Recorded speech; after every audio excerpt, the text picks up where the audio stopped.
Hello students, आज मैं अपने इस वीडियो में आपको केस स्टडी का क्वेश्चन समझाऊंगी जो chapter 9 some application of trigonometry पे बेस्ड है।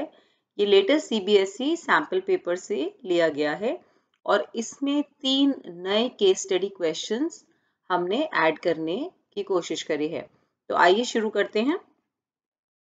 क्वेश्चन कहता है, we all have seen the airplanes flying in the sky but might have not thought of how they actually reach the correct destination. Air traffic control is a service provided by the ground-based air traffic controllers who can direct aircraft on the ground and through a given section of controlled airspace and can provide advisory services to aircraft in a non-controlled airspace.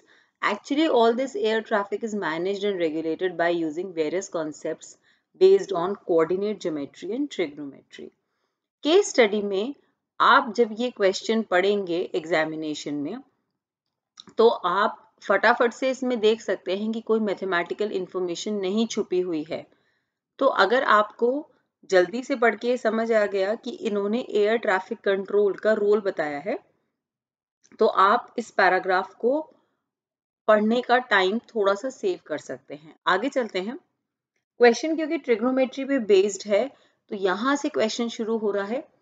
At a given instance, ATC finds that the angle of elevation of an airplane from a point on the ground is 60 degree. आपको क्या करना है? आपको angle of elevation बनाना है। Elevation बनाने के लिए आपके पास एक ground होना चाहिए जहां से ऊपर की तरफ देखा गया है। तो मैं मान लूं कि अगर प्लेन यहां पे है तो इधर से प्लेन को देखा गया है। तो ATC finds that the angle of elevation of an airplane from a point on the ground is 60 degree. तो इसको 60 डिग्री माना गया है तो ये हमारी हॉरिजॉन्टल लाइन हो गई। After a flight of 30 seconds, it is observed that the angle of elevation changes to 30 degree. अब जैसे कि आपको एप्लीकेशन ऑफ ट्रिग्नोमेट्री में पता है कि आपको इस प्लेन को या तो राइट मूव करना है या लेफ्ट, लेकिन अगर हम प्लेन को ऑब्जर्वर के पास लाएंगे तो एंगल ऑफ एलिवेशन बढ़ेगा। तो मुझे ऑब्जर्वर से इस प्लेन को दूर ले जाना है क्योंकि इसमें एंगल ऑफ एलिवेशन घटता नजर आ रहा है। 30 डिग्री हो गया। जितना ऑब्जेक्ट दूर जाएगा उतना एंगल ऑफ एलिवेशन कम होगा और जितना ऑब्जेक्ट पास आएगा ओवरहेड आता जाएगा, ये एंगल ऑफ एलिवेशन 90 की तरफ जाने लगेगा।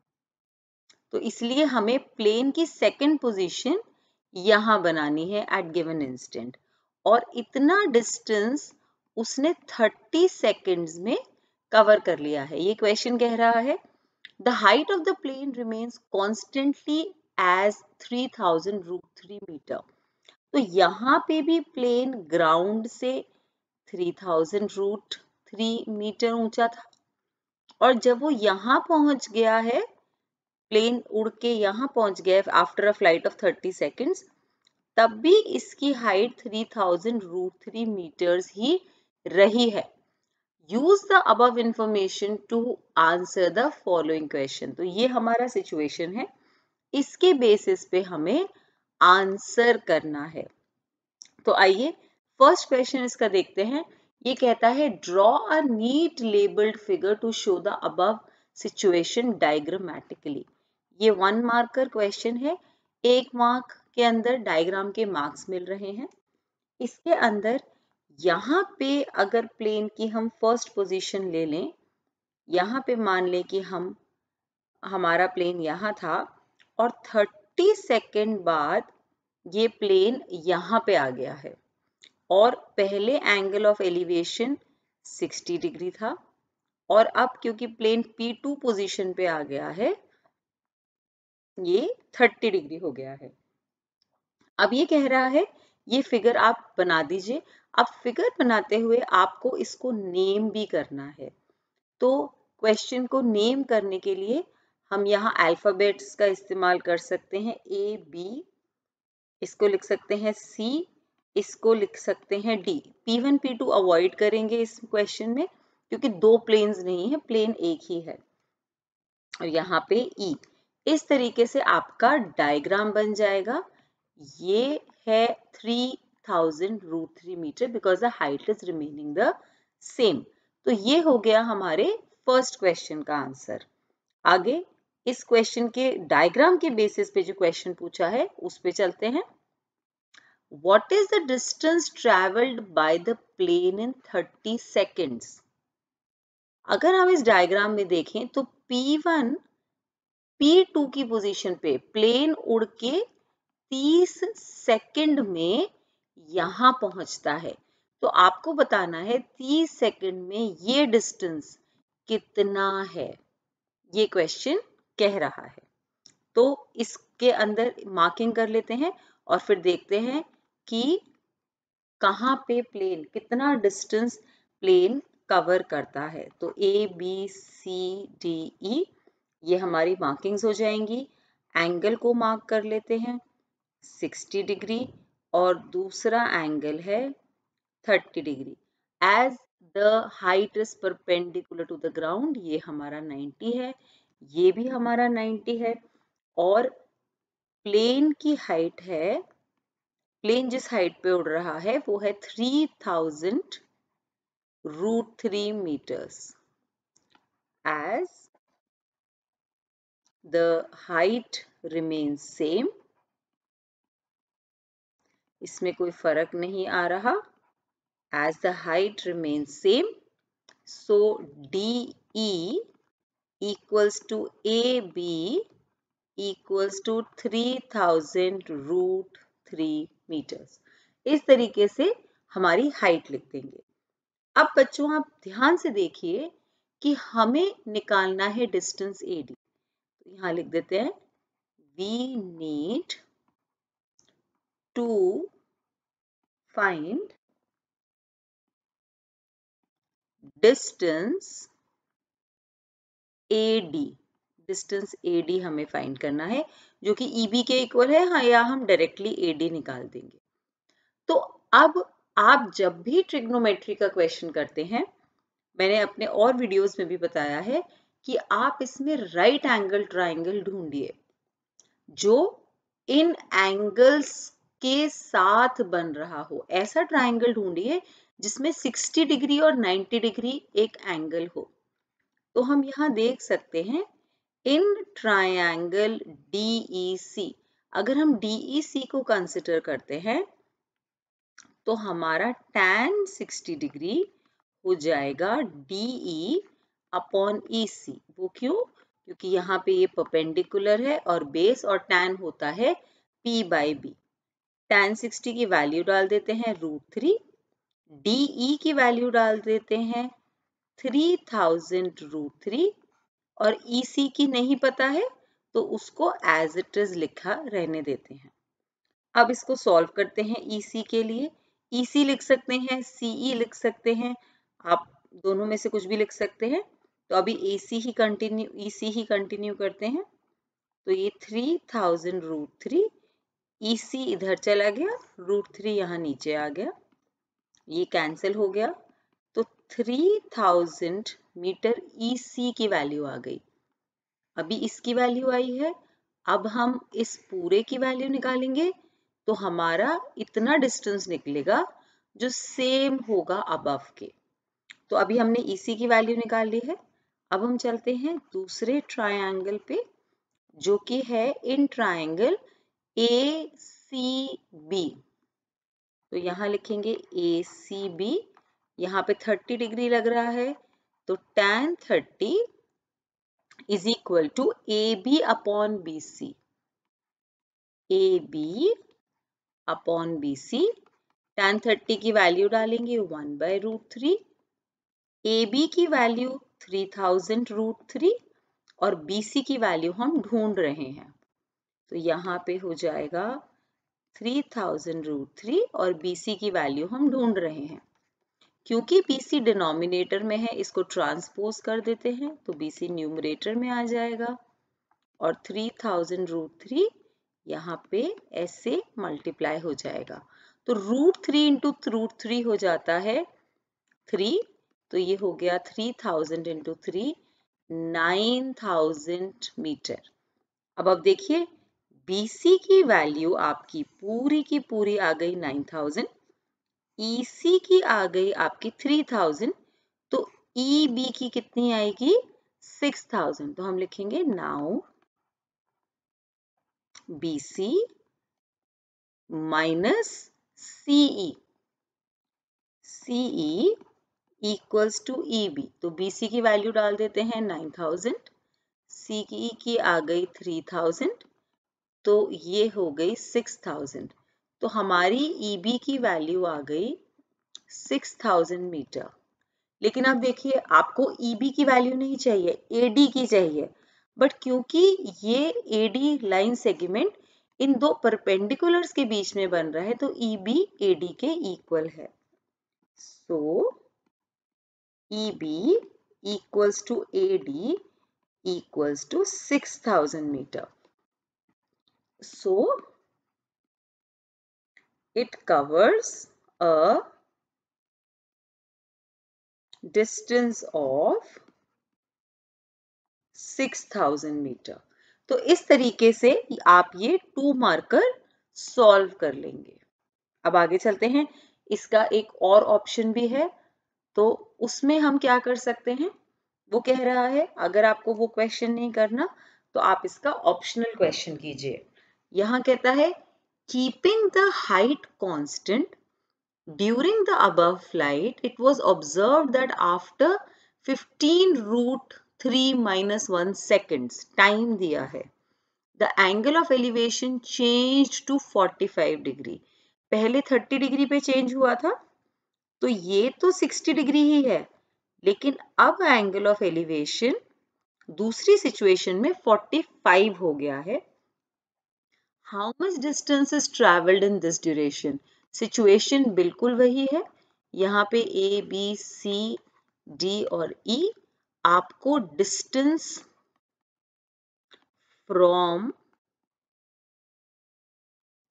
A to D, distance from A to D निकालना है। So in how much time? अब टाइम हो गया आपका 15 √3 - 1 सेकेंड्स। इतने में आपको टाइम निकालना है। पहले 30 सेकेंड्स में निकालना था, अब इसमें निकालना है। बात बिल्कुल वही रहेगी, लेकिन एंगल ऑफ एलिवेशन चेंज हो गया है। तो हमारी वर्किंग के अंदर कैलकुलेशंस थोड़ी थोड़ी अलग हो जाएंगी। तो आइए करने की कोशिश करते हैं। इन ट्रायंगल DEC tan 60 था हमारा DE अपॉन CE, tan 60 हो गया √3, DE हो गया 3000 √3 अपॉन CE। ये √3 से √3 कैंसिल कर सकते हैं या ट्रांसपोज भी कर सकते हैं। तो CE तो रूट आपका 3000 मीटर आया है। अब देखते हैं इफेक्ट क्या पड़ता है जहां पे एंगल ऑफ एलिवेशन 45 डिग्री है। सो tan 45 degree is AB upon BC। अब tan 45 1 होता है, ये सारे बच्चों को पता होना चाहिए। तो ये हो गया AB इक्वल्स टू BC। अब AB हमारा 3000 √3 मीटर है, तो BC की लेंथ आपकी 3000 √3 मीटर हो गई। BC हो गया 3000 √3 मीटर, CE हो गया 3000, तो EB हो गया इनका सब्ट्रैक्शन। तो आइए सब्ट्रैक्ट करते हैं। BC minus CE will be EB। BC हमारा था 3000 √3 meters minus 3000 will be equal to EB। यहाँ पे हम 3000 कॉमन ले सकते हैं, तो ये हमारा बचा √3 - 1 इज EB। तो जो डिस्टेंस कवर हुआ है EB वो इतने सेकेंड्स में कवर हुआ है। So since EB equals to AD, So that will be 3000 root 3 minus 1 meters, which is covered in 15 root 3 minus 1 seconds. इतना डिस्टेंस कवर हो गया है। आप ऊपर वाला क्वेश्चन का पार्ट कर सकते हैं या नीचे वाला कर सकते हैं, दोनों ही मैंने समझा दिए हैं। आइए अब इसके थर्ड पार्ट पे चलते हैं, जिसमें स्पीड ऑफ द प्लेन पूछा गया है। ये एक 1 मार्क क्वेश्चन है और स्पीड पूछा गया है किलोमीटर पर आवर में।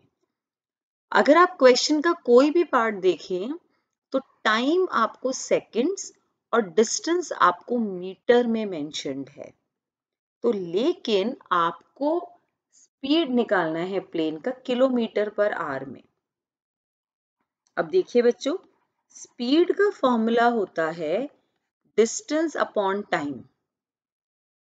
तो जो हमारा डिस्टेंस AD कवर हुआ है, अगर मैं उसको टाइम से डिवाइड कर दूं तो मेरी स्पीड आ जाएगी। तो डिस्टेंस लिख लेते हैं, AD कितना आया है, वो आया है 3000 इंटू रूट 3 माइनस 1। तो डिस्टेंस कवर्ड हुआ है हमारा 3000 रूट 3 माइनस 1 इन 15 रूट 3 माइनस 1 सेकेंड्स। ये मीटर है, ये सेकेंड्स है, इसमें कैंसिलेशन हो जाएगी। 15 1 जा 15 और ये 200 हो जाएगा। तो 200 मीटर पर सेकेंड अभी स्पीड आ गई प्लेन की, लेकिन हमको आंसर चाहिए किलोमीटर पर आवर में। तो मैं ये बताना चाहूंगी 1 किलोमीटर में आपके 1000 मीटर्स होते हैं और 1 आवर में आपके 3600 सेकेंड्स होते हैं। वो क्यों? क्योंकि 1 आवर में 60 मिनट्स होते हैं और 1 मिनट में 60 सेकेंड्स होते हैं, इसलिए 1 आवर में 60 इंटू 60 3600 सेकेंड्स होते हैं। अब जब भी हम छोटे यूनिट को बड़े में कन्वर्ट करते हैं तो डिवीजन करेंगे। जैसे 1000 metre is 1 kilometer, so 1 meter will be 1 upon 1000 kilometer। तो अगर मुझे ये मीटर को किलोमीटर में कन्वर्ट करना है तो मुझे यहाँ पे 1000 से डिवाइड करना पड़ेगा, तो ये किलोमीटर हो जाएगा। और ऐसे ही अगर 3600 सेकेंड्स 1 आवर बनाते हैं तो 1 सेकेंड 1 अपॉन 3600 आवर बनाएगा। तो यहाँ मुझे 1 अपॉन 3600 से करना पड़ेगा डिवाइड, तो ये आवर्स में कन्वर्ट हो जाएगा। अब इसकी कैलकुलेशन हम सॉल्व कर लेते हैं, तो वो हो जाएगी 200 अपॉन 1000 1 अपॉन 3600। अब इसको अगर हम लिखेंगे तो ये न्यूमरेटर का पार्ट है, ये डिनोमिनेटर का पार्ट है, ये तो शुरू ही डिनोमिनेटर से हो रहा है, तो ये न्यूमरेटर का पार्ट है। तो ये हो जाएगा 2000 अपॉन 1000 1 इंटू 3600। अब आप काफी सारी रेफरेंस बुक्स में देखेंगी 3600 अपॉन 1000 का रिड्यूस्ड फॉर्म 18/5 होता है, क्योंकि ये बहुत ही फेमस कन्वर्जन्स हैं। तो इसको आप डायरेक्टली याद कर सकते हैं और 18/5 लिख सकते हैं और कैंसिलेशन आगे चलाएंगे तो ये हो जाएगा 40 इंटू 18 4 जा 72 और 0 720 किलोमीटर पर आवर आपका स्पीड ऑफ प्लेन आ गया। तो इस तरीके से हमारे CBSE के लेटेस्ट सैंपल पेपर में जो 3 केस स्टडी के क्वेश्चंस थे उनको कर दिया गया है। और अब मैं नए 3 क्वेश्चंस जो बनाए जा सकते हैं केस स्टडी की सिचुएशन पे, वो अब मैं लेना चाहती हूँ। क्वेश्चन है 4th पार्ट, जो न्यू क्वेश्चन है, how much speed of the plane in kilometer per hour is to be increased if the same distance is to be covered in 20 seconds now। तो अगर आपकी स्पीड कितनी increase होगी अगर time reduce हो जाता है 30 सेकेंड्स से 20 सेकेंड्स या √15√3 - 1 सेकेंड से 20 सेकेंड्स। इन दोनों ही सिचुएशन में 720 किलोमीटर पर आवर स्पीड आती है। आप चेक कर सकते हैं इधर से भी और इधर से भी। अब टाइम 20 सेकेंड्स रह गया है, तो अब हम अगर स्पीड का फॉर्मूला लगाएं तो स्पीड होता है डिस्टेंस अपॉन टाइम। डिस्टेंस हम फर्स्ट सिचुएशन से लेंगे बिकॉज उसके अंदर नंबर हमारे पास काफी इजी आया था जो कि 6000 था। तो हम डिस्टेंस जो है वो 6000 है at an elevation of 30 degree, और जो टाइम पहले 30 सेकेंड्स था वहां पे था 6000 डिवाइडेड बाय 30 सेकेंड्स पहली सिचुएशन में। बट अब टाइम उसने रिड्यूस करके 20 सेकेंड्स कर दिया है, तो यहाँ पे 20 सेकेंड्स लिख लेंगे और इसको कैंसिल करेंगे तो आपका स्पीड आ गया 300 मीटर्स पर सेकेंड। स्पीड इंक्रीज होनी चाहिए। यहाँ पे अगर आप देखेंगे तो आप देखेंगे 200 मीटर्स पर सेकेंड है जो अभी हमने सॉल्व करी थी। अब आपको इसमें कन्वर्ट करना है इसको किलोमीटर पर आवर पे, तो सीधा हम इसको 18/5 से मल्टीप्लाई कर सकते हैं। क्यों कर सकते हैं? क्योंकि आपका रिड्यूस्ड फॉर्म 3600 अपॉन 1000 का 18/5 होता है। इसको आप कैंसिल कर लीजिए तो ये हो जाएगा 60 × 18 which is 1080 kilometre per hour. तो 720 से हमें अपनी स्पीड, प्लेन को अपनी स्पीड 1080 किलोमीटर पर आवर कर लेनी चाहिए। ये था एक एक्स्ट्रा क्वेश्चन। एक और क्वेश्चन लेते हैं। उसके अंदर वो कहता है if at the same instant, अब ये दूसरी सिचुएशन है।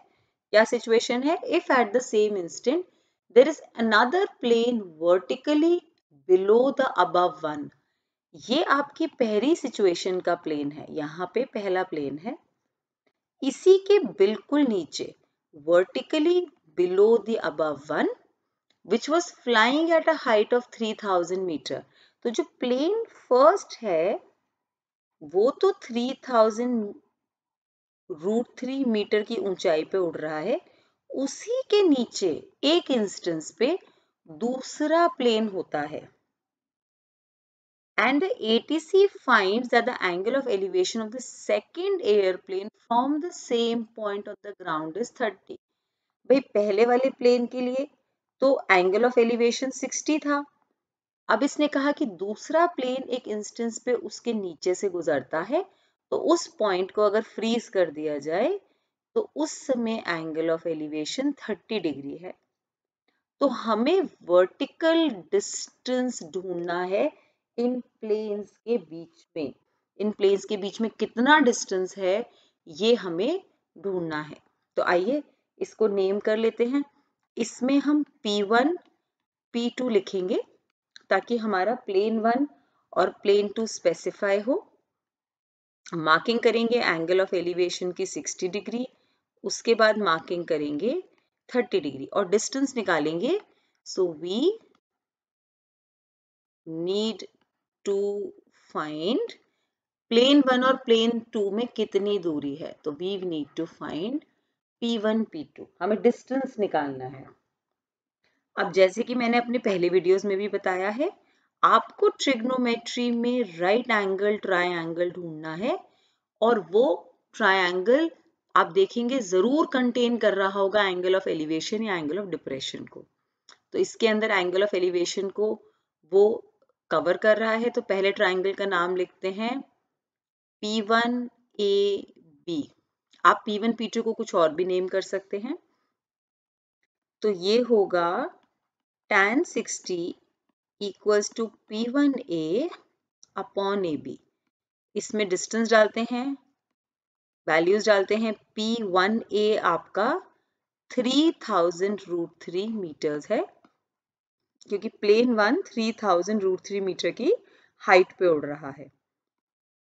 तो इससे हमारी ए बी की वैल्यू 3000 मीटर्स आ जाती है। तो ए बी की वैल्यू हमारी यहाँ पे ग्राउंड की वैल्यू 3000 मीटर आ गई है। अब हम दूसरे ट्रायंगल में चलते हैं। In triangle P2AB tan 30 degree is P2A upon AB. tan 30 की वैल्यू 1/√3, P2A की हमें वैल्यू निकालनी है, AB की हमें 3000 दी है। तो P2A हमारा ये न्यूमरेटर का पार्ट है, तो इसको हम ऐसे लिख लेंगे। 3000 को ट्रांसपोज करेंगे तो 3000 अपॉन √3। अब इसको रैशनलाइज करते हैं क्योंकि रूट का नंबर डिनोमिनेटर में नहीं रहना चाहिए। तो ये 3000 √3 अपॉन 3, अब 3 को 3000 से रिड्यूस करिए तो आ जाएगा आपके पास 1000 √3। तो हमारे पास किस किस की वैल्यू आ गई? हमारे पास P1A की वैल्यू है और P2A की आ जाएगी। तो जब हमारे पास हमें निकालना है P1 P2, हमारे पास ये पूरी वैल्यू आ गई और ये वैल्यू आ गई। तो हमारा P1 P2 हो गया दोनों का subtraction, which is P1A minus plane 1 minus plane 2A का जो डिस्टेंस है। P1A का पूरा डिस्टेंस होगा क्योंकि ये पहला प्लेन है, सो विच विल बी 3000 √3 मीटर, और P2A हमने अभी 1000 √3 मीटर्स निकाला है। इसमें से हम 1000 √3 कॉमन ले सकते हैं। यहाँ पे हम चेक कर लेते हैं वैल्यू। यहाँ पे हमने 1000 √3 निकाला है और यहाँ पे हमने लेके चले थे कि ये वैल्यू आपकी 3000 √3 है क्योंकि इट इज रिटन हियर। अच्छा, तो अब हम इसके अंदर 1000 √3 कॉमन लेंगे तो ये हमारा बचेगा 3 minus 1। So this is 1000 √3 into 2, तो ये हो गया 2000 √3 meters will be the distance between these two planes। तो इस तरीके से हमने एक और केस स्टडी का पार्ट सॉल्व करा। आइए एक और देखते हैं। ये वाला भी एक 2 मार्कर क्वेश्चन है। अब इसमें एक अलग सिचुएशन दी है। ये कह रहा है at a given instance a helicopter is flying at a height of 1500 √3 metre. इसका कनेक्शन पीछे से नहीं है। आपका एक न्यू सिचुएशन दिया है कि एक हेलीकॉप्टर यहाँ पे फ्लाई कर रहा है और इसके अंदर क्या सिचुएशन है, और हेलीकॉप्टर की हाइट ग्राउंड से आपकी 1500 √3 मीटर है। There is a tower which stands on a 300 √3 meter tall building। यहाँ पे एक टावर दिया हुआ है जो 300 √3 मीटर की ऊंची बिल्डिंग पे ये टावर खड़ा हुआ है। ये आपने बहुत सिचुएशन देखी होंगी जहां पे बिल्डिंग होता है और बिल्डिंग के ऊपर टावर होता है। तो इस तरीके से ये दिया हुआ है, हेलीकॉप्टर है यहाँ पे ये टावर है, ये बिल्डिंग की हाइट है। तो ये आपका 300 √3 है, ये आपका 1500 √3 है और टावर की कुछ हाइट है। The pilot observes the top of a tower at an angle of depression of 45 degree।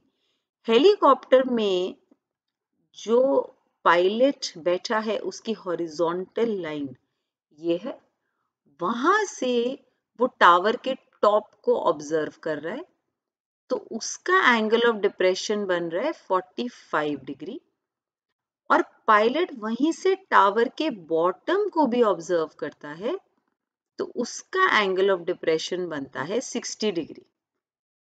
इस इंफॉर्मेशन के साथ आपको टावर की हाइट निकालनी है, आपको टावर की हाइट निकालनी है।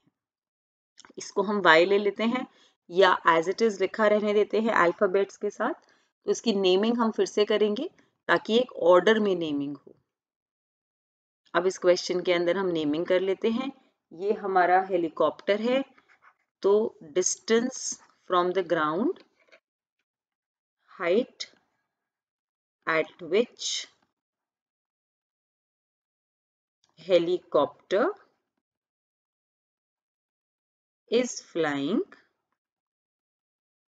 is 1500√3 metre. उसके बाद हाइट ऑफ द बिल्डिंग, क्योंकि इसमें मल्टीपल इंफॉर्मेशंस हैं तो इनको लिखना बेटर है। 300√3 मीटर, तो हमने हाइट जो हेलीकॉप्टर की है वो AB ले ली है। हाइट ऑफ द बिल्डिंग हम पहले सारा नेम कर लेते हैं AB, यहाँ पे लिख देते हैं पूरी टावर और बिल्डिंग की हाइट CD, ये break point E, so height of the building DE, EC, DE तो टावर की हाइट है, height of the building EC और height of the tower DE। DE को आप Y ले लीजिए, Y मीटर, और you can simply write it as DE। तो ये हमने सारे नेमिंग कर लिए हैं ABCDE।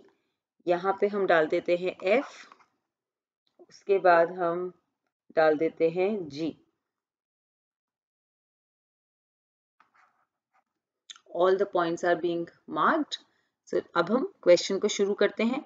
क्योंकि हमें ये डिस्टेंस निकालना है और ये डिस्टेंस दिया हुआ है और इसमें एंगल ऑफ डिप्रेशन है 45 और 60, वर्टिकली ऑल्टरनेट इंटीरियर एंगल से ये 45 हो जाएगा और यहाँ से अगर आप Z देखेंगे बनता हुआ तो ये 60 हो जाएगा। तो एंगल ऑफ डिप्रेशन आप एरोज के साथ मार्क करिए और एंगल लिख दीजिए। अब आप क्लियरली देख सकते हैं कि 45 डिग्री एंगल के साथ आपका एक ट्रायंगल बनता है AGD और एंगल 60 डिग्री के साथ ट्रायंगल बनता है AEF। तो इसमें से देखेंगे क्योंकि हमें DE की वैल्यू निकालनी है, DE is equal to GF, आप यहाँ पे देखिए GF, और GF को ऑब्टेन करने के लिए हम AF माइनस AG कर सकते हैं, जहाँ पे AF आपका उस ट्रायंगल का पार्ट है जिसका एक एंगल 60 डिग्री है और AG उस ट्रायंगल का लाइन सेगमेंट है या साइड है जिसका एंगल 45 है। तो बेसिकली हमको इन दोनों की वैल्यू निकालनी है। तो आइए क्वेश्चन समझ आ गया होगा, अब इसका सॉल्यूशन समझते हैं। In triangle AGD tan 45 degree is AG upon GD। tan 45 1 हो गया, तो ये हो गया AG अपॉन GD। अभी ना तो मुझे AG की वैल्यू पता है ना GD की, तो इसको सिंपली ऐसे ही लिख लेंगे। आगे हम ट्रायंगल AEF पे चलते हैं। तो ये हो गया tan 60 is AF upon FE। अब AF की वैल्यू हम निकाल सकते हैं। AF की वैल्यू कैसे निकाल सकते हैं? Here AF will be AB minus BF, और अब जो BF है, क्योंकि बिल्डिंग आपकी 300√3 मीटर लॉन्ग दिया है, तो इतना डिस्टेंस उसका 300√3 हो गया, और AB जो कि पूरा डिस्टेंस दिया है हेलीकॉप्टर का वो है 1500√3 minus 300√3 which will be 1200√3 metre. तो अब हम इसमें tan 60 लगाने की कोशिश करते हैं। क्वेश्चन के अंदर वैल्यू डालते हैं। tan 60 degree AF upon FE है, AF अपॉन FE, और AF की वैल्यू निकाली है 1200√3। FE की वैल्यू हमें अभी मालूम नहीं है, हमें निकालनी है FE की वैल्यू, तो उसको FE ही लिखेंगे और tan 60 की वैल्यू डालेंगे √3। FE को लेफ्ट साइड ट्रांसपोज करेंगे, √3 को इधर ट्रांसपोज करेंगे, तो ये आ जाएगा कट के FE आ जाएगा 1200 मीटर्स और FE हमारा जब आ जाएगा तो वो GD के इक्वल होगा। तो इसको हम 1 लिख लेते हैं क्योंकि यहाँ पे भी वैल्यू निकालनी है। Since FE equals to GD equals to 1200 metre, तो हम अब सब्स्टिट्यूट करते हैं इन ट्रायंगल AGD। AGD में AG GD के इक्वल था, तो AG equals to GD, triangle का नाम लिख लेते हैं AGD। In triangle AGD AG equals to GD equals to 1200 metre. तो ये हमारे पास दो वैल्यूज आ गई। अब वो दो वैल्यूज को हमें यूज करना है। AG हमारा आ गया 1200 मीटर और AF हमारा आ गया 1200 √3 मीटर। और हमने देखा कि हमको वैल्यू निकालनी है DE जो कि है GF के इक्वल। तो आइए वो लिखते हैं। GF है AF minus EG। AF minus EG will be equal to AGF। GF, तो यहाँ पे वैल्यूज डालते हैं 1200 √3 माइनस 1200, आपका GF हो गया। आप 1200 कॉमन ले लीजिए, तो √3 माइनस 1 GF की वैल्यू हो गई। तो वैल्यू आ गई। GF की वैल्यू आपकी DE के साथ सेम बैठेगी जो कि टावर की हाइट है। तो हम लिख सकते हैं therefore GF equals to DE equals to 1200 √3 minus 1 metre. तो इस तरीके से ये आंसर भी सॉल्व हो जाएगा। अगर आपको इस वीडियो में रिलेटेड किसी भी क्वेश्चन में कोई भी क्वेरी हो तो आप कमेंट सेक्शन में पोस्ट कर सकते हैं। Thank you. Please subscribe to our channel for more videos by clicking on the subscribe button below. Also visit our website www.studiestoday.com for free study material like sample papers, solved question papers, worksheet, online test and concept notes made by the teachers of leading schools in India.